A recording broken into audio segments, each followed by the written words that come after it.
ہے تو چونکہ ہم پانی کے ایک گھر میں رہتے ہیں، ایک مثال ہمارے ارد گرد پہاڑوں کے اوپر برف کی شکل میں پانی ہے، ندی نالوں میں پانی ہے، دریا میں پانی کا بہاؤ ہے، لیکن اس کے باوجود گلگت کے جو باسی ہیں وہ پاک صاف یعنی سیف ڈرنکنگ واٹر کی اس قدرتی عطیے سے محروم ہیں۔ یہاں پہ جیسے میں آپ کو چھوٹی سی مثال دوں، اگر آپ جٹیال کا ایریا لے لیں، جٹیال میں لوگ کئی سالوں سے ہم دیکھتے ہیں کہ وہ پانی خرید کے پیتے ہیں، واٹر ٹینک خریدتے ہیں، اور تقریباً 1200 سے 1300 1400 روپے کا ایک واٹر ٹینک، اگر اس کو آپ ایوریج نکالیں تو کروڑوں روپے لوگ پانی کے اوپر خرچ کرتے ہیں۔ اسی طرح پھر ہمارے جو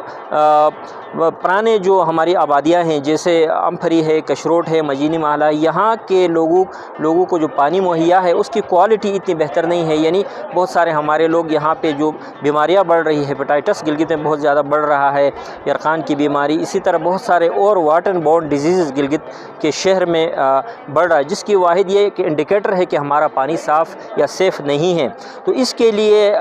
سب سے پہلے تو یہ ہے کہ ہمارے عوامی سطح پہ ایک تو شعور اجاگر کرنے کی ضرورت ہے کہ یہ جو بیماریاں پھیل رہی ہے اس کا موجب خراب پانی جو ہم استعمال کر رہے ہیں وہ ہے، اور پھر سیف ڈرنکنگ واٹر کی جو پروویژن ہے اس کی ذمہ داری چونکہ گورنمنٹ کی ہے یا حکومت کی ہے، تو عوام جب تک پاک صاف پانی مانگیں گے نہیں تو کوئی بھی ادارہ یا کوئی بھی ارباب اختیار کی طرف سے اس کے لیے پراپر یا منصوبہ بندی نہیں ہو سکے گی۔ لہٰذا عوام اور جتنے بھی لوگ، ہمیں واٹر ایڈوکیسی کرنی چاہیے سیف ڈرنکنگ اور کلین ڈرنکنگ واٹر کے لیے، عوامی سطح پہ شعور اجاگر کرنا چاہیے، پھر پالیسی میکرز کی سطح پہ سینسٹائزیشن ہونی چاہیے، اور عوامی ڈیمانڈ کو اسٹرینتھننگ یا افیکٹو کرنے کی اشد ضرورت ہے کہ لوگ پاک صاف پانی کی ڈیمانڈ کریں، اور حکومت کو چاہیے کہ جتنے بھی نئے منصوبے وہ شروع کر رہے ہیں اس میں پانی کی کوالٹی کو بہتر کرنے کے لیے، جیسے اگر مختلف جگہوں میں ٹینکیاں بنا رہے ہیں تو ان میں جو پانی کی کوالٹی کو بہتر کرنے کے اقدامات کیے جائے۔ جو ہمارے پرانے جو ٹینکس ہیں جو برمس میں ہیں یا امپھری میں ہیں یا اوپر جٹیال میں ہیں، ان ٹینکس میں بھی جو واٹر کی کوالٹی بہتر نہیں ہے، اسٹوریج کے بعد جو پانی وہاں پہ اسٹور کیا جاتا ہے اور وہاں سے پھر ڈسٹریبیوشن ہوتی ہے، تو بہت سارے مسائل ان سے ایسوسیٹڈ ہے۔ اور اس کے علاوہ پھر جو ہمارے ٹریڈیشنل جو چینلز ہیں یا جو ہمارا دریا ہے اس کو جو آلودگی سے پاک کرنے کی اشد ضرورت ہے۔ دونوں اگر چینل آپ اپر اور لوور چینل گلگت میں دیکھیں تو وہ اس وقت ایک آلودگی کا گڑھ بن چکے ہیں، وہاں پانی پینا تو درگزار، اس پانی کو ہاتھ بھی لگانے سے ہاتھ گندے ہو جاتے ہیں۔ اور اسی طرح پھر ہمارا جو واٹر کا بڑا سورس جو دریائے گلگت ہے اس کے اندر بھی بہت سارے اس طرح سے مطلب مختلف جو چینلز ہیں جو مختلف گھروں سے یا مختلف جو ہمارے جو کمرشل ادارے ہیں ان سے، ہوٹل سے وغیرہ سے جو گندا پانی ہے ان کا اخراج سیدھا دریا کی طرف ہے اور بغیر ٹریٹمنٹ کیے، تو لہٰذا ٹریٹمنٹ پلانٹس کی ضرورت ہے گلگت بلتستان میں یا خاص کر گلگت شہر میں، کہ جتنا بھی آلودہ پانی ہے وہ گلگت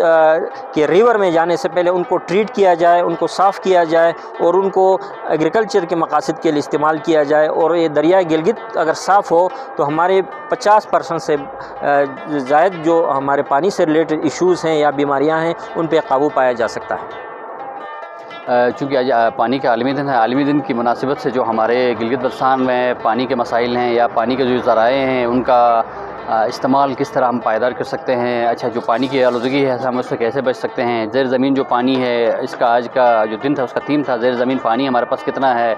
اس کے اندر کیا مسائل ہیں، پھر ہمارے پاس جو سرفیس واٹر ہے جیسے ہمارے نالوں کا پانی ہے، ندی نالوں کا، چشموں کا، دریاؤں کا پانی ہے، اس میں کیا مسائل ہیں پینے کے لیے، پھر اس کی پرزرویشن کا،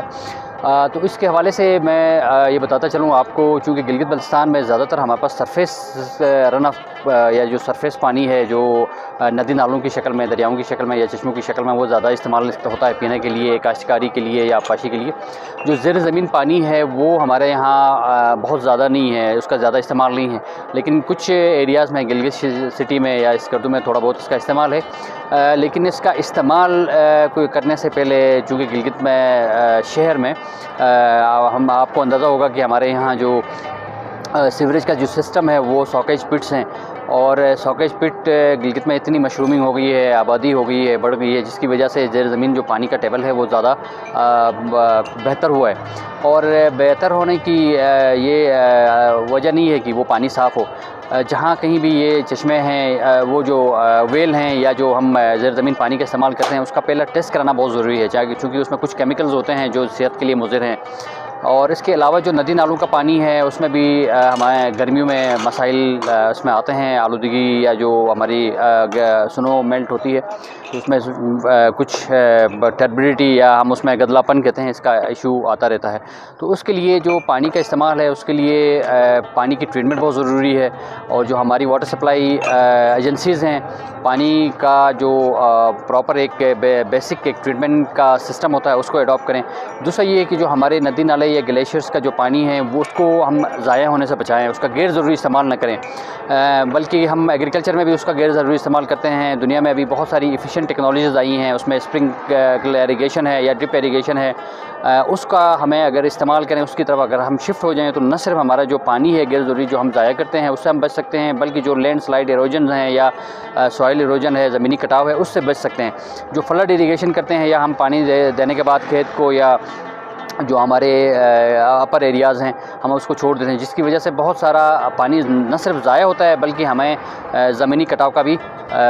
باعث بنتا ہے۔ اسی طرح جو دریا کنارے جو آبادی ہے یا دریا سے ہم جو لفٹ کرتے ہیں اس کو بھی پراپر ایک ٹریٹمنٹ کے ذریعے ہم اس کو پروسیس کے ذریعے اس کا استعمال پینے کے لیے ہمیں کرنا چاہیے، تاکہ جو جراثیم یا اس میں جو دوسری کنٹامنیشنز ہیں اس سے ہم بچ سکیں۔ اس کے علاوہ چونکہ گلگت بلتستان میں سیزنل جو سنو میلٹنگ ہوتی ہے اس کی وجہ سے بھی سیزن میں گرمیوں کے ایام میں خاص کر جو مئی، جون، جولائی، اگست میں کنٹامنیشن کا بہت زیادہ چانس ہوتا ہے، اور اس وقت یہ جو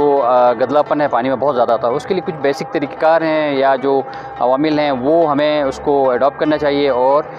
جو لوگوں میں خاص کر جو عوام الناس ہے اس میں اس حوالے سے شعور اور آگاہی کا بیدار کرنا بہت ضروری ہے، اور ان کا ایک پائیدار استعمال خاص کر ہماری یونیورسٹیز میں ہمارے ریسرچ کے جو ادارے ہیں ان کو اس کے اوپر کام کرنے کی ضرورت ہے، اور نہ صرف ان کے اندر بلکہ جو ان کی اس کی پالیسیز ہیں ہماری، اس کو بھی اس کی طرف ہمیں بہتر پالیسیز اور رول ریگولیشنز فریم کرنے کی ضرورت ہے۔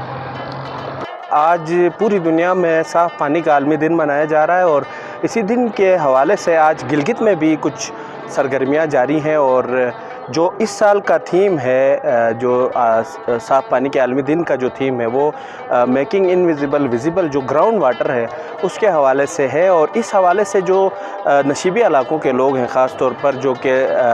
کنوؤں کے ذریعے پانی کا استعمال کرتے ہیں یا پانی کا حصول کرتے ہیں، ان کو اس پانی کی اہمیت اور افادیت کے حوالے سے آگاہ کرنا اور اس پانی کے محفوظ طریقہ استعمال کے اوپر ان کو اویئرنیس دینا آج کے دن کے منانے کا اہم مقصد تھا۔ اور اس دن کو منانے کے لیے گلگت میں الخدمت فاؤنڈیشن گلگت بلتستان کے زیر اہتمام یہاں پہ گلگت پریس کلب میں ایک تقریب منعقد کی گئی، جس میں GBEPA، GBRSP، Gilgit press club اور WWF کا بھی تعاون رہا۔